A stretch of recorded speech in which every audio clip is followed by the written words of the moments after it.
Hello my friends, it is One Piece Friday, and you know we're excited to talk about this newest chapter. Chapter 1040 is titled Falling on Deaf Ears, and we'll find out through this chapter why exactly this title is so relevant. The cover art of this chapter is actually pretty interesting. We see Niji and Yanji both remembering Big Mom defeating them, and we know that right now Germa is currently held in Totoland in the Creature book, but I think this is really important because I think Oda's really trying to get Totoland fresh on our mind. As we know, when we saw Blackbeard last within One Piece, he said he's going after something and he's on the move clearly. And I'm really on board the theory that Blackbeard is going to Totoland while Big Mom and most of the Big Mom pirates are away. As we know, Katakuri's injured right now, probably can't stand enough to Blackbeard to defend this land. It's likely Blackbeard wants to catch up to Luffy in terms of the road poneglyphs, and it's likely he'll try to copy or steal the road poneglyph from Big Mom. As we know, Blackbeard wants the One Piece. I think this would be really cool of Oda to actually be introducing us back into Totoland for a brief chapter or some brief panels of Blackbeard coming to Totoland and doing exactly what we just mentioned. However, this is all speculation, but what isn't speculation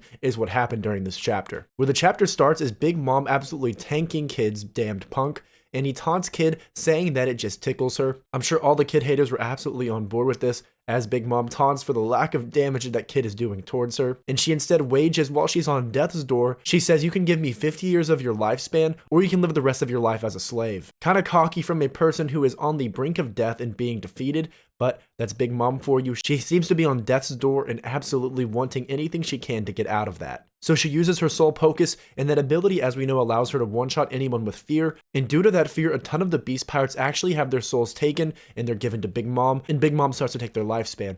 And it really seems like she is absolutely in desperation mode, trying to gain more life force to fight on. As we know, she already sacrificed some of her own lifespan to survive, but here we see her now trying to take lifespan from other people. Perhaps she knows that she only has a certain amount of years left to live, and she can't just use that attack or that ability so willingly. Law's crew, seeing that Big Mom is still trying to rally, that she's still surviving, they say that they need to leave, they need to flee, but Kid and Law say no. They're like, listen, we know Big Mom is bluffing during this, it's merely a final act of desperation, and before Big Mom is smoked, she's just trying to soul focus her way out of it. And obviously through soul focus, Law and Kid are not fearful of Big Mom. In fact, they've been fighting her all this time. I think it's pretty apparent they wouldn't have any fear, but someone still mentions the fact, oh my gosh, these supernova, they have no fear, they aren't getting their souls taken away. I don't know how after watching that fight, anyone, especially being there physically, could expect Kid and Law to actually have some fear whenever they're actually usurping a Yonko themselves. But obviously, as we know, they aren't going to have their souls taken, and they aren't fearing Big Mom at all. This is just a final act of desperation. We know she's about to be defeated.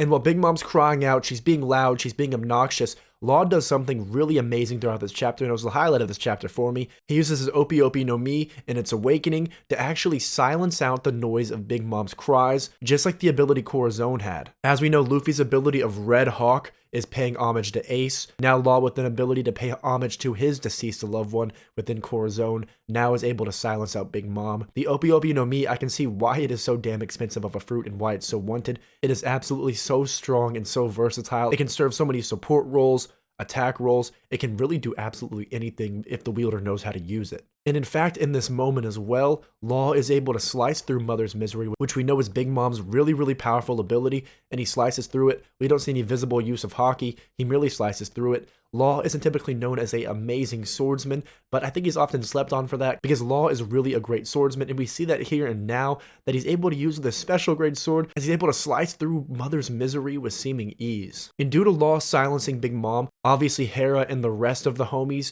can't help Big Mom during this time because they can't even hear her. During this time, Kid's damned punk is still going on, and we see Big Mom shot through the floor, and Yamato briefly sees her, and Big Mom goes through the floor of Onigashima, and while falling, she blames surprisingly Roger.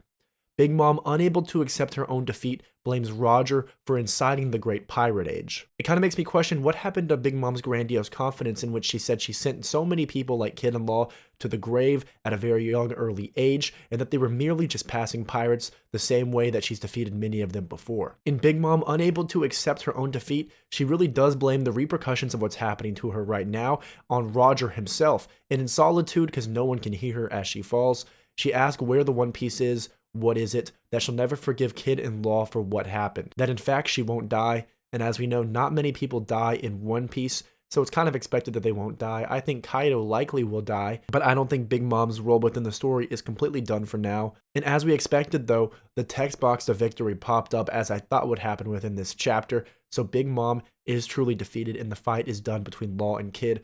and they look absolutely exhausted. But for taking on a Yonko, they don't look as bad as they could be. No one's missing any limbs, no one is on the brink of death, they're just exhausted and obviously bruised and bloodied, but nonetheless, they're victorious. And through this fight, I know initially I said in the last chapter that Kid was kind of on par with Law and they were pulling equal footing, but based on what we've seen thus far within this chapter, I think Law was kind of the MVP of this fight. He served so many different roles, obviously pushing his entire sword through all of Onigashima to stab Big Mom, silencing Big Mom, cutting down Mother's misery. Obviously, Law is serving such a central role within this fight, and without it, and without his versatility, I really don't think that Kid really would have won, because Kid's fighting style really just seems to be only attack without that versatility and supportive nature that Law's Devil Fruit has. And given that he had an awakening, I thought Kid's would be a little bit more intensive, but nonetheless, Kid did do his job. I'm not trying to encourage any Kid haters, but I think we could probably say Law kind of pulled more weight during this fight than Kid did. Through Big Mom falling to Onigashima during that time when she's blaming Roger, we also see a lot of what else is going on. Most importantly, we see Zoro completely unconscious, and we also see Brook and Robin, so it defeats the theory that Zoro hallucinated Brook to be the Grim Reaper. I'm more on board with the belief that the Grim Reaper was kind of Inma manifested before him, kind of like in Bleach with what happens with the Zanpakuto. Oh, by the way, I'm actually watching Bleach and doing a blind review of that, so if y'all are interested, do check out that playlist. Based on the way Zoro is completely unconscious with his face down, perhaps he already faced the Grim Reaper, because he looks like he's really, really down bad and could be truly on the brink of death unless someone comes to him pretty soon. We also see that Rhizo versus Fukuokuju, that Rhizo won. And I thought this was actually a lot more cool than people thought. I didn't really realize it fully until this chapter and some rereading I did recently, that when Rhizo was boiling along with Odin and the rest of the retainers, he complained the most of the heat. Now he never did that once, and he conquered this previous thing that had him complaining before the man he idolizes and cares about the most. He overcame what happened within that boiling water and now has no fear towards heat. His endurance is far stronger, and it's symbolic of the growth he's had since Odin's death. All the retainers have stepped up throughout this arc, and I'm sure Odin is smiling down on them proud. Within the end of this chapter, we see Yamato and Momo talking. Listen, I always love to see Yamato. I absolutely love Yamato, but that's besides the point. Momo tells Yamato that Zunisha is getting pretty close. Obviously, Yamato, who had read Odin's journal so many times, knew of Zunisha, but Momo tells us that Zunisha committed a crime 800 years ago when it was Joy Boy's companion. And every single time there's a mention of Joy Boy within One Piece, I know we all geek out a little bit because it's so clouded in mystery and we have no real idea of what transpired regarding that. Perhaps Joy Boy during his time, he rode on Zunisha and they were companions, but it's really, really clouded in mystery, and perhaps in the next chapter, Zunisha will arrive and we'll see more of it, but I think what's more likely is we'll see more of Luffy versus Kaido. Oda likes to do this thing where he sprinkles in tiny, tiny bits of information regarding Joy Boy to build up this continual mystery, and I think that's one of the greatest strengths of Oda as a writer, is the fact that this mystery continues to rise, and subsequently so does our anticipation towards the actual realization of what happened during Joy Boy's time period, and who he is, what role he served within the past, and why that giant straw hat is in fact within Mary Joie. Despite some people likely having an issue with the fact that Big Mom was defeated this chapter, let's not forget the fact that Oda established Big Mom as one of the craziest Yonkos, despite her being permanently silenced, despite her having a literal sword punctured through her, attacked by both the awakened devil fruits of Law and Kid. She had a bomb explode on her, she fell from Onigashima, yet she still lives. If anything, the title of Yonko, in my opinion, is bolstered. An interesting theory I read regarding what happened with Zunisha and what crime it committed 800 years ago when it was Joy Boy's companion, is that possibly Zunisha betrayed Joy Boy, which allowed the world government to bring down Joy Boy in the ancient kingdom. And subsequently, Joy Boy cursed him into having to protect the minks, and one day come to his aid when he returned 800 years ago through his inherited will.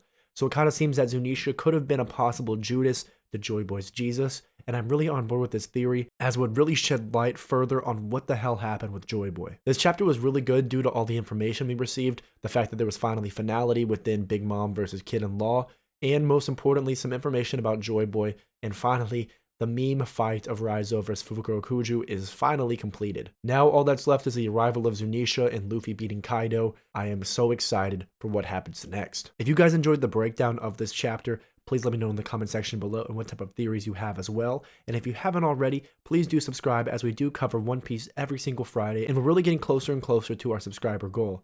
So guys, I hope you're all having a beautiful day, a beautiful weekend, and as always, be greedier, and I'll catch you all next time.